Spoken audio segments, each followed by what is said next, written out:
सेवानिवृत्तीनंतर पत्नीसोबत जग फिरण्याचं स्वप्न. त्यासाठी पतीनं आयुष्यभर पै साठवून बचत केली. पण नियतीच्या मनात मात्र काही वेगळंच होतं. निवृत्तीला अवघे 6 महिने उरले असतानाच त्यांच्या पत्नीचं कर्करोगानं निधन झालं. पण या दुःखात खचून न जाता नागपूरच्या श्रीकांत सहस्त्रबुद्धे यांनी असा एक निर्णय घेतला जो ऐकून तुम्ही त्यांना नक्कीच सलाम कराल.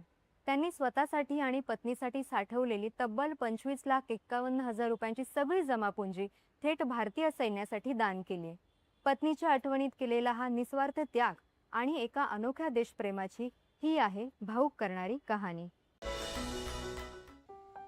नोकरीपेक्षा माणूस सेवानिवृत्तीनंतर आरामात जीवन जगता यावं यासाठी आयुष्यभर पै जमा करीत असतो, जेणेकरून सेवानिवृत्तीनंतर तो पत्नीसोबत व परिवारासोबत आरामात जीवन जगू शकेल किंवा आपलं एखादं स्वप्न पूर्ण करू शकेल. नागपुरातील बँकेत लिपिक असलेले श्रीकांत सहस्त्रबुद्धे यांनी सेवानिवृत्तीनंतर पत्नीसोबत जग फिरण्यासाठी पै गोळा केली. निवृत्तीनंतर पत्नीला निवांत वेळ देता येईल ह्या विचारानं पत्नीसोबत प्रवासाचा त्यांचा मानस होता. मात्र नियतीला काही वेगळंच मंजूर होतं. निवृत्तीच्या अगदी 6 महिन्यांपूर्वीच त्यांच्या पत्नीचं कर्करोगानं निधन झालं. प्रचंड धक्का बसलेल्या सहस्त्रबुद्धे यांनी मला पत्नीबरोबर फिरता येणार नसेल तर मी पण फिरणार नाही असं ठरवलं आणि जमा केलेली सर्व जमापुंजी भारतीय सैन्याला दान केली. मी आणि माझी पत्नी आम्ही दोघे जण बँकेत होतो, पंजाब नॅशनल बँकेत.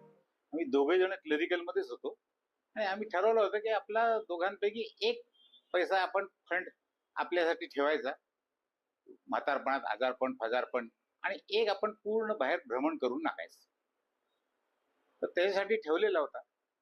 पण परमेश्वराची इच्छा इकडे द्यावी असेल ती माझ्या रिटायरमेंटच्या 6 महिने आधीच कॅन्सरने मृत पावली. आणि मग मी तो बरेच दिवस ठेवला होता. मी इतरही ठिकाणी कुठे कुठे दान करत असतो, जिथे जिथे मला मिळालं तिथे, जसं विवेकानंद केंद्राला वगैरे दरवर्षी देत असतो. मग माझ्या डोक्यात आलं की हे एकदम आपण लमसम देऊन दिले तर जे सैनिक आपल्यासाठी आपल्या जीवाची बाजी लावून लढतात, आज ते सैन्य बॉर्डरवर लढतातच, आपण घरात शांतपणे झोप घेतो. नाही तर आपल्या याच्यात कसं सगळीकडे तुम्हाला माहिती आहे, सगळीकडे चारही ठिकाणी इतका असा आजूबाजूचे आपल्या सगळे भौतिक कंट्रीज जे आहे ते नुसते असे आपल्याला मारायसाठी टपलेले आहेत. माझ्या लक्षात आलं की सैनिकाच्या विडोजना किंवा पोरांसाठी जे ते मृत्यू पावतात त्यांच्या चांगल्या मदत कार्यासाठी दिले, मला माझ्या पत्नीच्या बरोबर फिरल्यावर जितकी गंमत आली असती त्याहून अजून जास्त चांगला आनंद वाटला. श्रीकांत सहस्त्रबुद्धे यांनी जमवलेली 25 लाख रुपयांची रक्कम आर्मी सेंट्रल वेलफेअर फंडला दान केली. मला फिरता आलं नाही, पण आपल्या पैशाचा सदुपयोग व्हावा म्हणून मी हा पैसा आर्मी सेंट्रल वेलफेअर फंडला दिला असल्याचं त्यांनी दूरदर्शनशी बोलताना सांगितलं. नागपूरचे श्रीकांत सहस्त्रबुद्धे यांनी जो पैसा दान दिलाय त्यामुळे त्यांची सर्वत्र स्तुती होती आहे.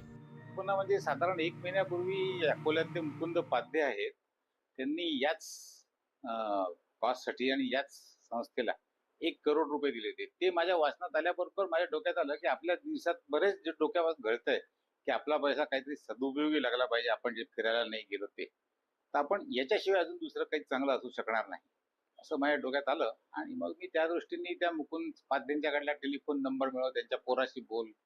त्यांनी मला साऊथ ब्लॉक दिल्लीचा नंबर दिला. त्या साऊथ ब्लॉक दिल्लीला RKS मोहन काही आहेत साहेब, त्यांच्याशी बोललो. त्यांनी सांगितलं मी सीताबर्डीवर करून देतो, आणि मग ते सगळं एक लिंक जुळत गेली आपोआप हळूहळू. दूरदर्शन बातम्यांसाठी विष्णू गोटाफोडे, नागपूर.